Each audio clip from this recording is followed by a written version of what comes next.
Recently, I have been experimenting with different ways of farming without sprinklers. This is due to the fun little restriction on the beach farm that prevents you from placing sprinklers on the majority of your farmland. Thankfully, the 1.5 update has added enough new items and mechanics that farming on the beach farm is actually very doable and has actually opened my eyes to farming mechanisms that are much more effective to the traditional sprinkler way of farming. With the addition of the deluxe retaining soil, you have a 100% chance that your crops will stay watered for as long as the crops are planted there. If you planted a bunch of ancient fruit on the first day of spring and used the deluxe retaining soil on them, they will stay watered up until winter. Then you will only have to replace retaining soil again in spring. This is very effective, but it can be so much better with the help of a shed. That's right, we will be building a farming empire inside of a shed using crop pots. The shed is indefinitely more effective than farming on your regular farmland because the shed is only 7 tiles long and 3 tiles high, meaning it only takes up to 21 tiles of space on your farm. But if you were to fill your entire shed up with crop pots with some room to walk around and collect the crops, you have space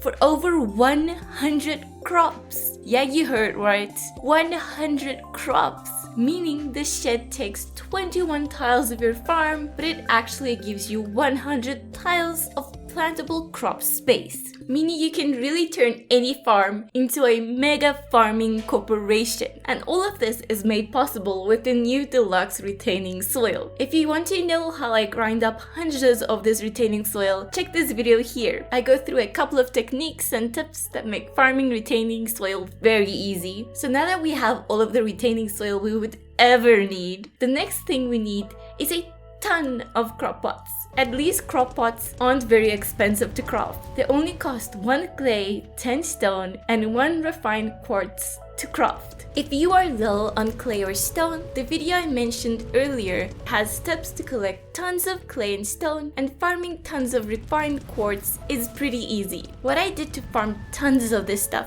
is collect some in the mines and then duplicate them using a crystallarium. You don't need that many crystallariums for quartz, as they are by far the fastest item to duplicate in the crystallarium. They only take about 7 in-game hours, where other gems like diamonds take 5 in-game days. So quickly getting a large quantity of quartz is pretty easy. Then all you need to do is drop them in a furnace to refine them. Easy enough. Once you have all of your crop pots, just place them in your shed. Make sure you have a deluxe shed, because the only difference between a normal shed and a deluxe shed is the deluxe shed has double the interior space, but on the outside it takes up exactly the same amount of space as the regular shed. For our purpose, bigger is definitely better. When placing your crop pots, try to fill your entire shed, but remember to leave walkways so you can easily harvest your crops. I know many people like to fill their basements with so many casks that they can't even walk. They have to pick up the casks to make a walkway to collect their wine. But in this case, you cannot do that because you would have to replant the crops. Then simply put some deluxe retaining soil into all of your crop pots. I recently found out that the order does not matter. You can place your seeds first, or you can place the retaining soil first. It does not matter. The seeds were where I made a big mistake. I thought to myself, I'm going to fill up the shed with ancient fruit and become a multi-millionaire. So I turned all of my ancient fruit into seeds using seed makers.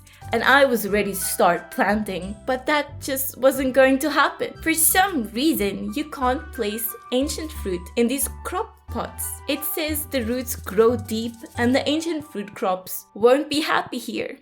Plan B. I decided to plant pineapples in the shed instead. I first made a test with a single pineapple seed before I started turning all of my pineapples into seeds this time. And it works!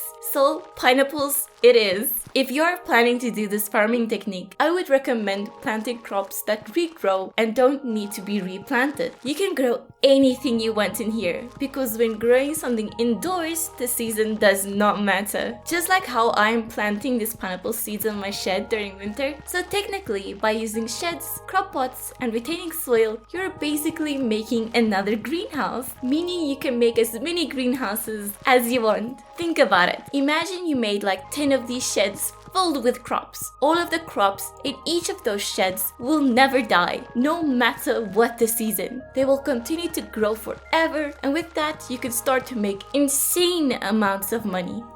Now, I will admit, it won't be that pretty to look at, but you could fill your entire farm with sheds and grow crops inside of the sheds. That means for every 21 tiles that would normally grow crops using sprinklers, instead you'll have a shed with 100 crops inside, making your farm capable of holding 4 times the crops than it normally would.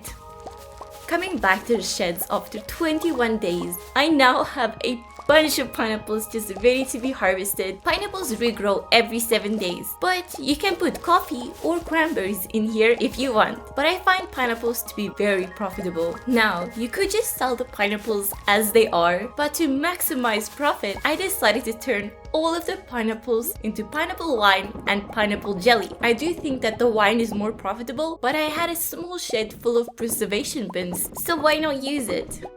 My shed with the preservation bins is a good old regular size shed, and you can see that it feels much smaller than the deluxe shed, but it takes the same amount of space. It is a little bit expensive to upgrade to a deluxe shed since it costs 550 wood and 300 stone, but it's definitely worth it. Doubling the interior makes a huge difference.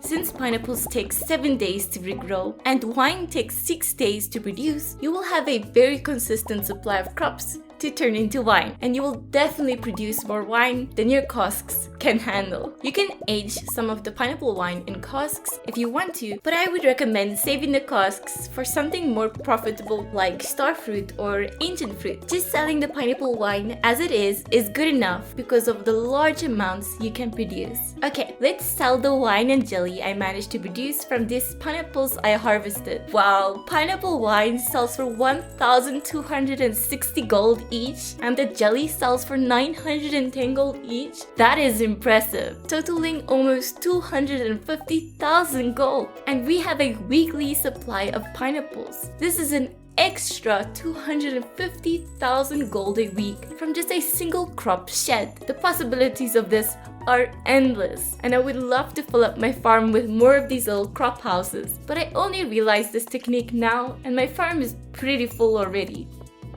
Thank you so much for watching this video. This video was a ton of fun to make, but when I tried planting ancient fruit and it wouldn't let me, I was kind of flustered for a minute there. I had this great idea of filling these crop sheds with ancient fruit, and then you can't grow ancient fruit in them. Thankfully, there are other crops that can also be profitable, and pineapples really did surprise me, especially when turning them into wine. But for now, I will see you in the next video.